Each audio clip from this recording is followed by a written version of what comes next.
તમારા બધાનું સ્વાગત છે મારી યુટ્યુબ ચેનલ કેપી હોમ ફૂડ્સમાં। આજે આપણે રાજગરાના શીરાની રેસીપી બનાવી રહ્યા છીએ। તો ચાલો હું તમને વ્રતમાં ખાઈ શકાય એવું એકદમ સરળ રીતે રાજગરાના શીરાની રેસીપી બતાવું। તો રેસીપી શરૂ કરીએ। સૌપ્રથમ આપણે કઢાઈ લઈશું, એની અંદર અડધો વાડકો ઘી ગરમ થઈ જાય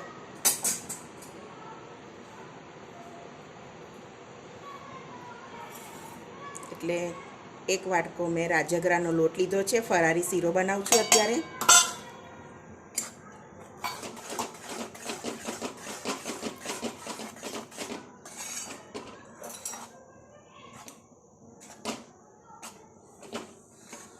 ઘી થોડું ઓછું લાગે તો થોડુંક નાખી દેવાનું।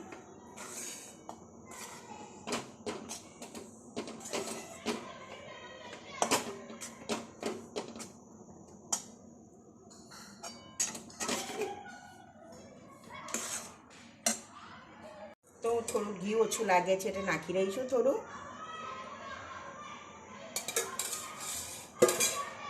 હવે આપણે એને ધીમા ગેસે શેકી લઈશું। એને સરસ શેકાવા દેવાનો।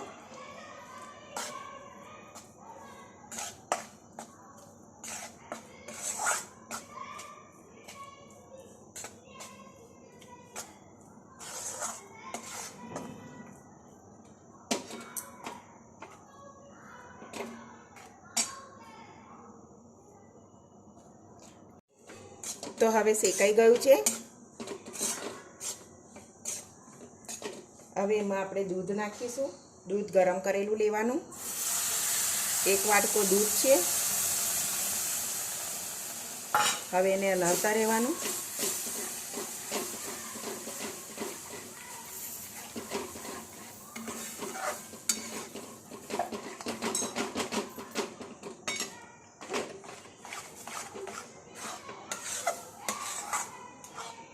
હું દૂધમાં શેકું છું, પાણીમાં પણ શેકાય।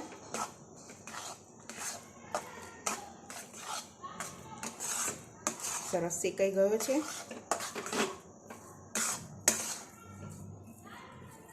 શેકાઈ જાય એટલે એને અડધી વાડકી ખાંડ લઈ લેવાની। ગળપણ તમારા સ્વાદ પ્રમાણે લેવાનું।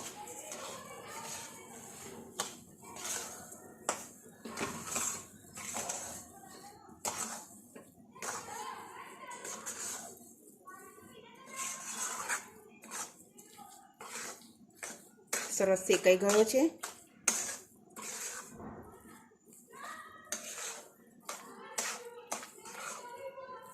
દૂધમાં એનો સ્વાદ સરસ આવે છે।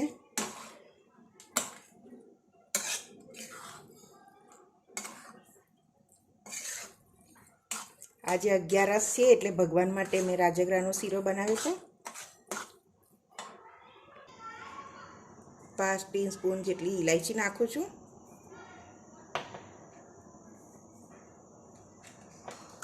થોડી બદામ કતરેલી નાખું છું। તો હવે શીરો શેકાઈ ગયો છે। બદામ મેં નાખી, ઇલાયચી નાખી, કિસમિસ નાખું છું।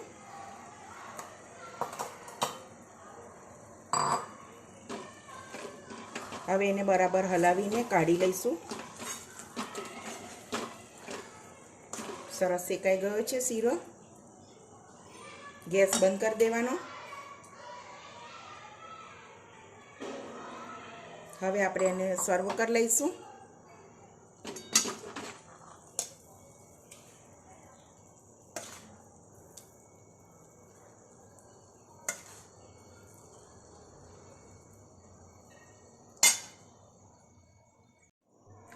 તો હવે એને ગાર્નિશ કરી લઈશું।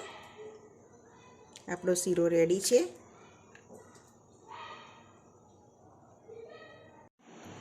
તમને મારા રાજગરાના શીરાની રેસીપી ગમી હોય તો લાઈક કરજો, સબસ્ક્રાઈબ કરજો અને તમારા પરિવારમાં શેર કરજો। ફરી મળીશું નવા એક વિડીયો સાથે। ત્યાં સુધી બધાને જય સ્વામિનારાયણ।